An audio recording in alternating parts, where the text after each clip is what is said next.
ছোটবেলার একটি বন্ধুত্ব বছরের পর বছর কেটে গেলেও যে ভালোবাসা হারিয়ে যায়নি।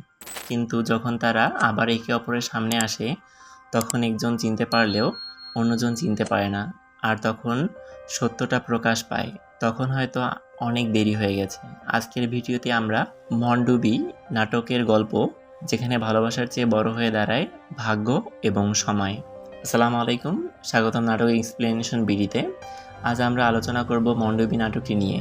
এটি এমন একটি আবেগঘন গল্প যেখানে শৈশবের বন্ধুত্ব, অপূর্ণ ভালোবাসা এবং জীবনের কঠিন বাস্তবতা একসঙ্গে মিলে গেছে। গল্পের শুরু হয় জহির এবং নয়নাকে নিয়ে। ছোটবেলা থেকেই তারা একে অপরের খুব কাছের বন্ধু। একসঙ্গে খেলাধুলা, হাসি, আনন্দ সব কিছু মিলে তাদের শৈশবটা ছিল খুব সুন্দর। কিন্তু হঠাৎ এক সময় অহনার পরিবার শহরে চলে যায়।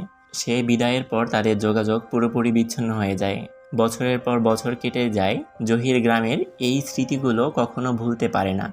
অন্যদিকে নয়না তার ছোটবেলার বন্ধুকে মনে করছিল, যদিও জীবন তাকে অন্য পথে নিয়ে যায়।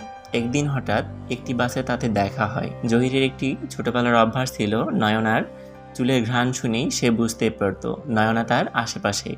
এই সেই মেয়েটি, তার ছোটবেলার নয়না, যে তাকে বাসে দেখেছে। কিন্তু এরপর বদলে যাওয়া চেহারার কারণে অহনা জহিরকে চিনতে পারে না। জহির নিজের পরিচয় গোপন রাখে। সে চায় নয়না তাকে নিজের মতো করে চিনুক। অন্যদিকে নয়না নিজের স্বপ্ন নিয়ে ব্যস্ত। সে একজন অভিনেত্রী হওয়ার চেষ্টা করে।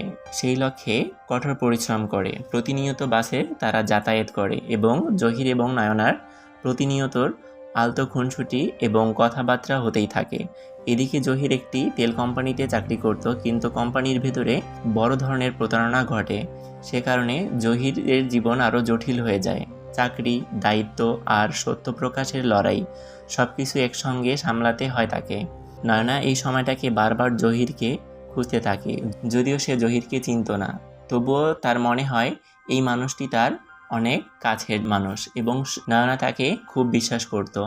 গল্প যত এগোতে থাকে, নয়না ধীরে ধীরে বুঝতে শুরু করে জহির হয়তো তার সেই ছোটবেলার বন্ধু। কারণ জহিরের অভ্যাস, কিছু আচরণ তাকে পুরনো দিনের কথা মনে করিয়ে দেয়। বিশেষ করে ছোটবেলার একটি কথা তাদেরকে আরও বেশি মনে করিয়ে দেয়। নয়নার চুলের ঘ্রাণ শুনেই সে বুঝতে পারত নয়না তার আশেপাশে। এই ছোট বিষয়টা নয়নার মনে সন্দেহ জাগিয়ে তোলে। কিন্তু তখনই গল্পে আসে সবচেয়ে বড় মোড়। নয়না হঠাৎ সবার চোখের আড়ালে চলে যেতে শুরু করে। কয়েকদিন তার কোনো খোঁজ খবর পাওয়া যায় না। জহির তাকে অনেক খোঁজাখুঁজি করে। পরে জহির জানতে পারে সে ব্লাড ক্যান্সারে আক্রান্ত। জহির যখন এই সত্য জানতে পারে, তখন তার পৃথিবী পুরো থেমে যায়। এদিকে যে পরিচয় সে লুকিয়ে রেখেছিল, তার লুকিয়ে রাখার কোনো অর্থ থাকে না। সেই মুহূর্তে জহির নয়নাকে সামনে দাঁড়িয়ে নিজের আসল পরিচয় প্রকাশ করে। সে জানায়, আমি তোমার সেই ছোটবেলার বন্ধু।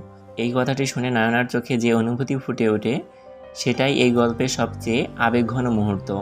আমার মতে মণ্ডুবি শুধু একটি প্রেমের গল্প নয়, এটি সময়, স্মৃতি, অপূর্ণ ভালোবাসার গল্প। নাটকটি আমাদের শেখায়, যাদেরকে আমরা সত্যিই ভালোবাসি তাদের কাছে নিজের অনুভূতি প্রকাশ করতে দেরি করা উচিত নয়, কারণ সময় সবসময় দ্বিতীয় সুযোগ দেয় না। খায়রুল বাশার এবং সাদনিমার অভিনয় নাটকটিকে আরও জীবন্ত করে তোলে। বিশেষ করে শেষের দৃশ্যটি অনেক দর্শকের চোখে পানি এনে দেয়। আপনার কাছে নাটকটির সবচেয়ে আবেগঘন দৃশ্য কোনটি ছিল? কমেন্টে অবশ্যই জানাবেন। আর এমন আরও নাটকের এক্সপ্লেনেশন দেখতে চ্যানেলটি সাবস্ক্রাইব করুন। দেখা হবে পরবর্তী ভিডিওতে। আল্লাহ হাফেজ।